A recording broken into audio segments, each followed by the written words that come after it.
Welcome, bout bettors. There are some decent bouts on this card, and I've already placed some parlay positions, and Sodiq Yusuff is one of my main parlay legs as part of a Yankee play.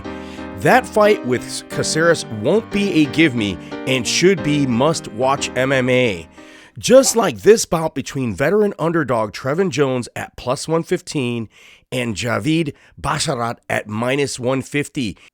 I think the line is appropriate here, as even though there is a lot of recency bias on Javid, he is also just a fan-appealing type of fighter. The guy is a dynamic striker with excellent offensive movement and the ability to strike from crazy angles.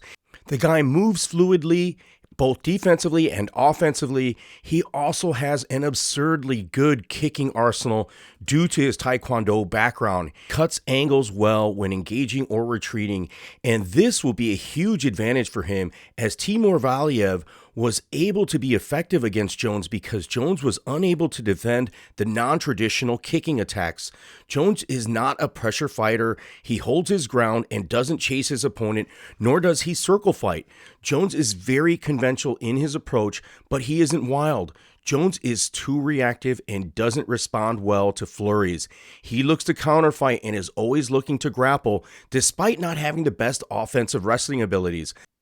Saeed Yaqub was able to submit him not only because his cardio was poor late in the fights, but he transitioned slowly between his grappling attacks. He remains in vulnerable positions both on the feet but especially in the clinch.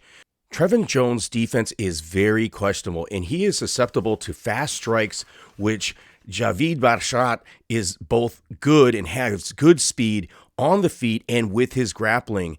I understand why many could predict this fight going the distance, but I don't think this will. Jones is very powerful, and one mistake will cost you. And despite moving well and having hand speed, as well as the submission grappling advantage, Javid Basharat has an open hands down stance a la Wonder Boy, and that scares me. Bashrat does a lot of fancy maneuvers that leave him exposed to that power if he doesn't fight intelligently. Jones, he hasn't fought someone like Trevin Jones, and this is his first big appearance in the octagon. Even though he has fought in the Apex, this is a big step up in competition for him as well. Javid Basharat has excellent throws when in the clinch, but Jones is a power wrestler who can overtake a dominant position. Bashrat has good ground scrambling and fluid grappling transitions. His biggest advantage against Jones is his weapon diversity. He has more speed, volume, and varies his attacks on the feet or on the mat, especially on the mat. I think Javid Basharat not only has that control game that Jones tries to play, but will ground and pound a little more fiercely or actively, and he has the more submission ability, even though Trevin Jones, I believe, is a brown belt in jiu-jitsu. So on the feet or on the mat, Javid Basharat is just excellent. He has good octagon control. He moves out of range quickly when in vulnerable positions and has lots of energy with the furious pace, while Jones does gas in round 3, and that's where I think Bashrat will have that opportunity to finish Jones. If he could get up from avoiding early takedowns or the takedowns just from the onset, Bashrat will have options in finishing Trevin Jones. This is why he is Joey's pick for this card. Joey likes Bashrat's volume and dominance on the ground, and that's Jones' wheelhouse.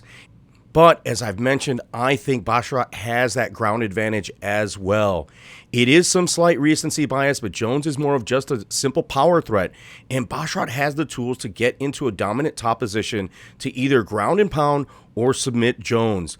Bashrat is a risky parlay leg, but he is fighter number 2 in my Yankee play, and the third, of course, is Ankalaev. I'll be reviewing with the 4th leg and reviewing a few other parlay pieces coming up next. But let me know what you guys think in the comment section. Please like and subscribe. Hit the notification bell. And as always, if you've made it this far, you are a bout better.